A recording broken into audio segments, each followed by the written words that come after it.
Hello, so anyway po, good morning, good evening, and good afternoon. So anyway po, Vincent Tutoban, dating engineering maintenance, ngayon po isang business consultant. So anyway po, super excited po ito and super inspiring kasi meron tayong makakausap ngayon. Isa po sa resulta nito, isa sa hinahangaan po natin to. Wala pong iba, si Ma'am Liza Juliano po, paano siya, ano yung journey niya dito, ano yung ginawa niya parang before, ano yung mga dati niya experience, paano siya napunta sa ganito negosyo. And so far, ano yung na-enjoy niya sa business na to. Hello, thank you so much Sir Vincent. So, by the way, sa lahat na nanonood ng video na ito, I am Giselle Martin Delgado, all the way from Bangan South Cotabato. So, Sir Vincent, isa po akong high school graduate. And dating farmer, tagahugas ng sikamas, taga-harvest ng mais, taga-tanim ng kamote. And yun nga, talagang hindi ako pinalad na ipinanganak na mayaman. So, galing po ako sa pinakamahirap na pamilya. But eto, dahil sa business, so na-met ko ang online business na to way back 2014. So, noong time na yon, before ko nakilala ang business, na-experience ko din maging katulong for more than 4 years dito sa Manila. Tagapulot ko ako ng tain ng aso. And na-experience ko rin ang trabaho sa Dole Philippines, sa Kulong-Mulong South Cotabato, taga-harvest ng puno. Yes, so ang daming experiences na talagang yung masasabi ko lang, mahirap, maging mahirap sir. Kasi yun nga, yung sinasabi ko sa sarili ko, kahit hindi man ako nakapagtapos ng pag-aaral, marami din ako nakita na naging successful na hindi naman professional. So basta't nasa tamang company tayo, nasa right opportunity tayo, na nakita natin pwedeng magbago ang buhay natin.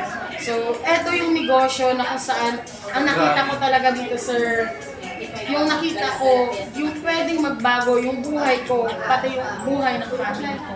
So kasi ang tatay ko yung tinitingnan ko, ang nanay ko. Pinanganak kaming mahirap, yung bahay namin kubo, nakatagilid yan. So, before uulan, talagang ini-imagine na namin, saan ako pupwesto? Kasi butas-butas yung bubo. And yung iniisip ko, hindi pwede, na habang buhay ganito, pinanganak na kaming mahirap, mamamatay pa kaming mahirap. So, yung nakita ko talaga, dito sa negosyo, nakita ko to na wala akong naiintindihan. Pero, nung tinanong ako ng speaker, gusto mo bang mabago? Yun yung turning point ng buhay ko na naisip ko talaga, gusto ko talaga Ilongga gusto mo diba? Ganun yung sagot ko. And sabi ng speaker, simulan mo negosyo.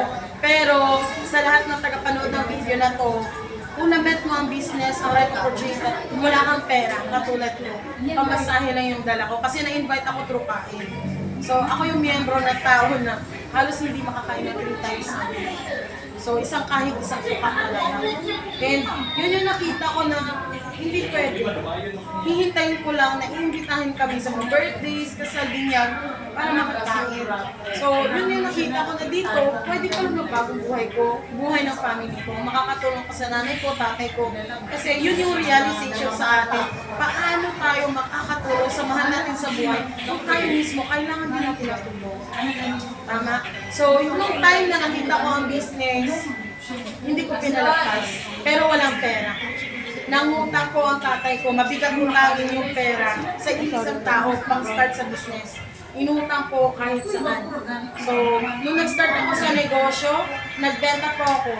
Nagbenta ng TV na sira na ang model is Gold Star. Nagkahalaga ng 40 pesos. So, hindi nabuo yung pagkapital ko dito kung hindi ako nagbenta ng TV na sira. And, nagsangla. Kasi, ang lola ko, may nyugan yan siya. Sabi ko, So, mag-start na ako sa business. Pag nag-book ako ng ticket, ikita ko ng 500 to 1,000 pesos. So, halimbawa, 10, meron ako 10,000, 20,000, pwede mabawi agad kung isasangla natin yung yugan. So, buti talaga, nadali ko yung lola ko. So, talagang sinangla niya yung yugan. And nung nag-start na ako sa business, inaral ko din yung negosyo. Kasi syempre, kahit saan man tayo pumunta, before tayo maging professional, mag-aaral tayo ng mga many years. So dito naman, aaralin natin yung business na kung saan ito yung pwedeng magpayaman sa atin.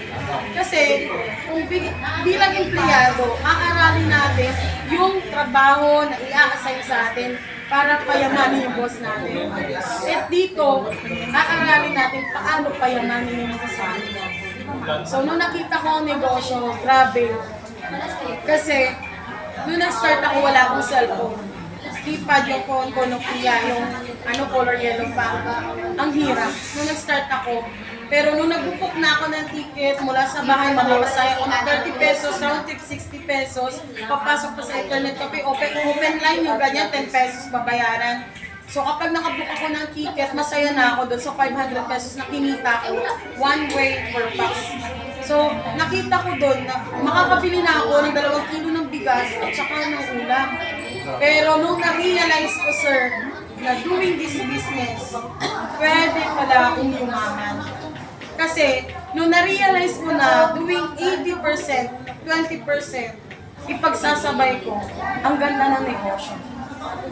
Kasi, hindi ko tiningnan kung magkano yung pinalabas ko na pera or yung kapital ko. Tiningnan ko kung ano pwedeng ibalik sa akin ng negosyo.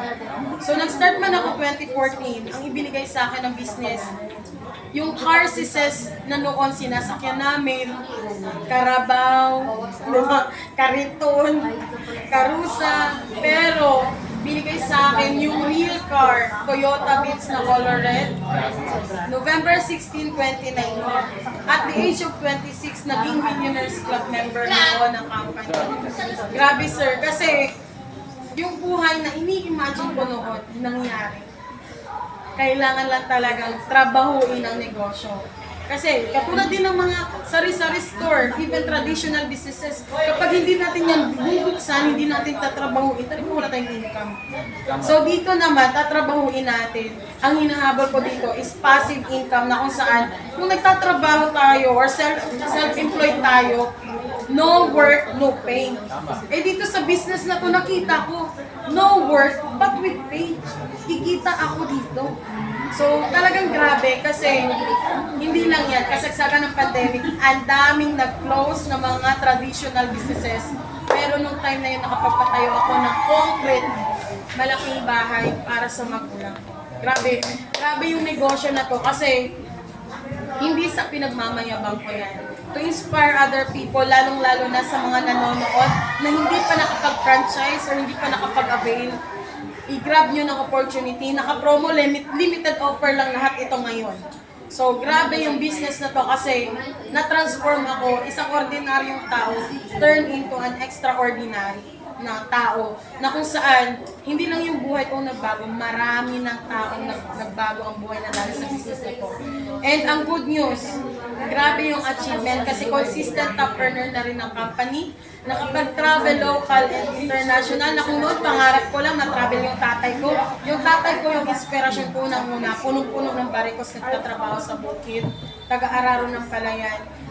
Sabi ko lang, matatravel ko siya. Na-travel ko siya sa Baguio. Alam niyo yung pakiramdam na habang nagta-travel kami, sinasabihan niya ako, proud na proud siya. Kasi hindi man ako nakapagtapos. Yung pangarap nila para sa amin, binibigay ko nang dahil sa business, nang dahil sa resulta ko dito sa negosyo. So, talagang walang magic sa mundo. Kailangan talagang trabahuin at aralin.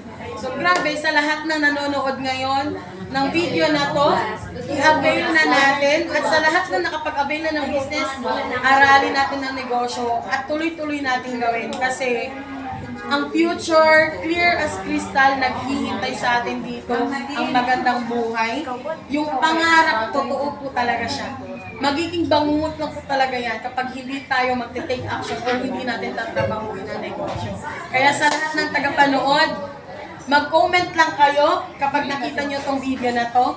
Or di naman kayo mag-direct message kay Sir Vincent. Yes. Okay, so sa lahat ng tagapanood ng video na to, huwag nyo nang palampasin kasi hindi lang siya ordinaryong negosyo. It is an extraordinary business na talagang maraming buhay na ang nagbago.